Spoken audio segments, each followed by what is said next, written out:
স্বাধীনতা অর্জনের পর জিয়া রহমান বাংলাদেশে যখন আসে তিনি তো বেগম জিয়াকে ঘরে নিতে চাননি। এই সংসারটা টিকিয়ে দেওয়া এবং জিয়া ছিল মেজর, তাকে প্রমোশন দিয়ে মেজর জেনারেল করেছিলেন বঙ্গবন্ধু শেখ মুজিব। ক্ষমতায় থাকাকালীন বেগম খালেদা জিয়াকে নিয়ে এভাবেই একের পর এক বাজে ও অশালীন মন্তব্য করতেন শেখ হাসিনা। রাজনৈতিক প্রতিপক্ষকে প্রতিহিংসার বশবর্তী হয়ে নানাভাবে ঘায়েল করতে চাইতেন। সংশোধন জাতীয় রাজনীতি এবং প্রশাসনের একটি অত্যন্ত গুরুত্বপূর্ণ। বাংলা রাজনীতি দুই মহারথী যাদের চোখের ইশারা এক সময় কাঁপত গোটা দেশ। কিন্তু আপনারা কি জানেন জাতীয় সংসদের সেই অন্ধকার অধ্যায়ের কথা, যখন রাজনীতির শিষ্টাচার ভুলে ব্যক্তিগত আক্রমণে বিষবাষ্পে ভারী হয়ে উঠেছিল সংসদের বাতাস। সেদিন স্পিকারের সামনে প্রধানমন্ত্রী শেখ হাসিনা এমন এক চরম অপমানজনক মন্তব্য করেছিলেন যা সরাসরি আঘাত করেছিল বিরোধী দলীয় নেত্রী খালেদা জিয়ার আত্মসম্মানে। অপমানের সেই তীব্র জ্বালা সহ্য করতে না পেরে চোখে মুখে রাজ্যের ঘৃণা নিয়ে যখন খালেদা জিয়া সংসদ কক্ষ ছেড়ে বেরিয়ে যাচ্ছিলেন, তখন পুরো সংসদ থমকে গিয়েছিল।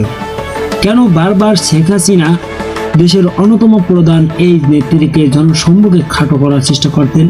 এটা কি কেবল ক্ষমতার দম্ভ, নাকি এর পেছনে লুকিয়ে ছিল কয়েক দশকের পুরনো কোনো ব্যক্তিগত ক্ষোভ? সেই নজিবির ওয়াকআউটের আর ইতিহাসের পাতায় ধামাচাপা পড়া সেই হারহিম করা মুহূর্তগুলোর আসল ভিডিও এবং নেপথ্যের কাহিনী আজ উন্মোচন করবো আপনাদের সামনে।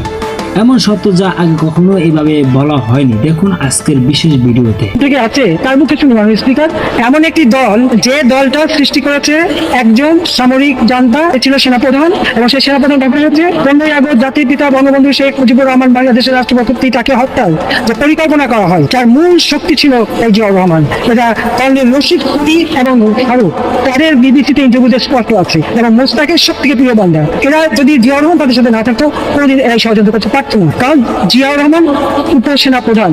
আর উপসেনা প্রধান কেন করা হয়েছিল তার ইতিহাস আমি জানি, আমাদের বিএনপির একাংশরা এটা অনেকেই জানে না যে 1971 সালে স্বাধীনতা অর্জনের পর জিয়াউর রহমান বাংলাদেশে আসছে তিনি তো বেগম জিয়াকে ঘরে নিতে চাননি, কারণ এবং তার আরেকটা ঘটনা ছিল সেটা আমি জানি। কোন এক নর্থ থেকে আমাদের তখন রিফিউজিদের সাহায্য করতে আসতো। জিয়াউর রহমান ছিল কুমিল্লায়, জিয়াউর রহমানকে কুমিল্লা থেকে তখন মাত্র বিচার কোনো বাড়াই ছিল না, যেহেতু আসতে পারতো, তখন যেমন স্বাধীন হয়েছে দেশ, তখন জিয়াউর রহমানকে উপসেনা প্রদান করে ঢাকায় নিয়ে আসা হয় এবং তার সংসারটা টিকে রাখা হয়। সংসার করেছেন জাতির পিতা বঙ্গবন্ধু শেখ মুজিব, এবং এই খবরটা আবার তাকে দিয়েছেন আমার ফুফা সৈয়দ হোসেন সাহেব।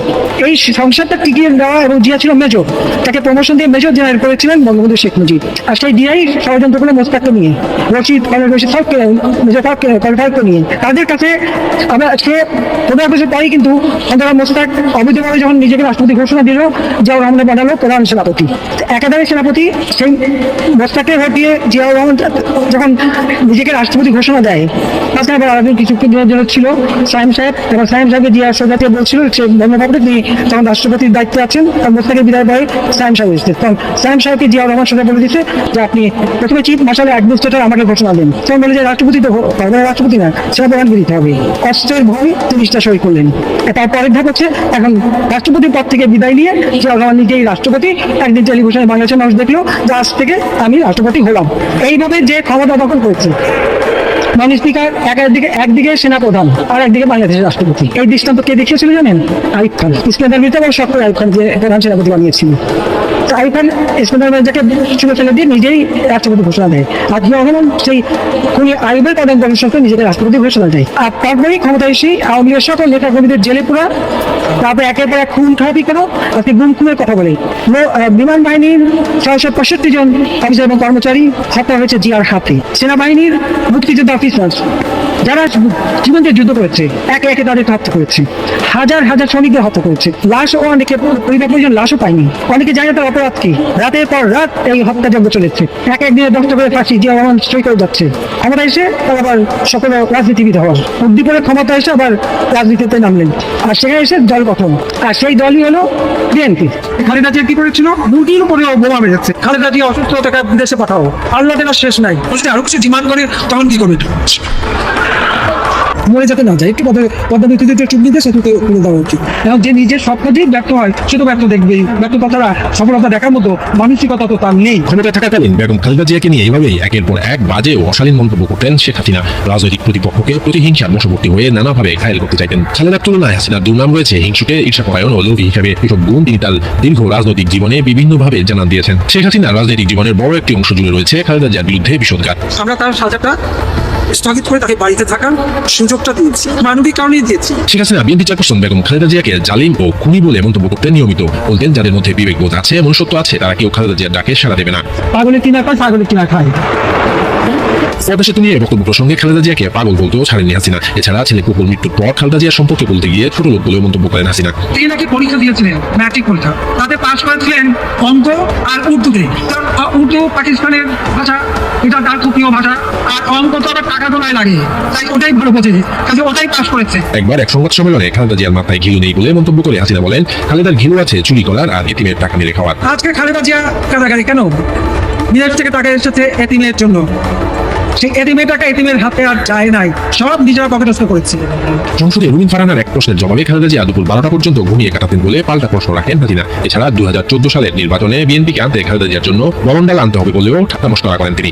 কারণ উনি মনে হচ্ছে একটা শোডাউন করা, গাড়ি গাড়ি সবকিছু দেখানো, এটার উপরেই বোধহয় বেশি দৃষ্টি তাদের ছিল। কারণ এটা তো বাস্তবতা যে এই মানবিক কারণে এদেরকে সহযোগিতা করার পদক্ষেপ, এটা নেওয়ার অভ্যাসটা তাদের নাই। শুধু তাই নয়, নানা সময় হাসিনার করা সব হাস্যকর মন্তব্য সাধারণ মানুষকে নিয়ে তুচ্ছতাচ্ছিল্য করে দেয়। সব বক্তব্যের পাশাপাশি ক্ষমতায় টিকে থাকতে গুম খুন বিরোধীদের উপর নানা নির্যাতন চালান ফ্যাসিস্ট হাসিনা। অথচ শহীদ প্রেসিডেন্ট জিয়াউর রহমান সহ পরিবারের অন্যান্য সদস্যদের বিরুদ্ধে শেখ হাসিনার ক্রমাগত প্রতিহিংসামূলক বই আচরণে খালেদা জিয়া সবসময় আদালতে বলতেন এত কিছুর পরও শেখ হাসিনাকে ক্ষমা করে দিয়েছেন তিনি, প্রতিহিংসামূলক কিছুই করবেন না। ইতিহাস বড় নির্মম। সংসদের সেই দিনের সেই উত্তপ্ত বাক বিনিময় কিংবা সেই চলে যাওয়া কেবল দুটি দেশের লড়াই ছিল না, তা ছিল বাংলাদেশের রাজনীতির এক চিরস্থায়ী ক্ষতের সূচনা।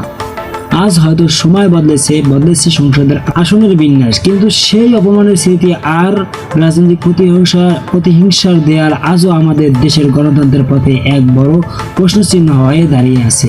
ক্ষমতা আসে, ক্ষমতা যায়, কিন্তু রাজপথ থেকে সংসদ পর্যন্ত যে সৌজন্যবোধ থাকার কথা ছিল তা কি আমরা হারিয়ে ফেলেছি? শেখ হাসিনা আর খালেদা জিয়া সেই সংঘাত থেকে আজকের প্রজন্মের রাজনৈতিক কর্মীদের কি কোনো শিক্ষা নেওয়া আছে, নাকি ইতিহাসের এই তিক্ততা চলতেই থাকবে আজীবন? প্রিয় দর্শক, আপনাদের কি মনে হয় সেই দিনের সেই আচরণ কি এড়ানো যেত? আপনার মূল্যবান মতামত নিচের কমেন্টে জানান। ভিডিওটি ভালো লাগলে শেয়ার করুন এবং ইতিহাসের এমন আরো অজানা অধ্যায় জানতে আমাদের সাথে থাকুন। দেখা হবে পরবর্তী ভিডিওতে। খোদা হাফেজ।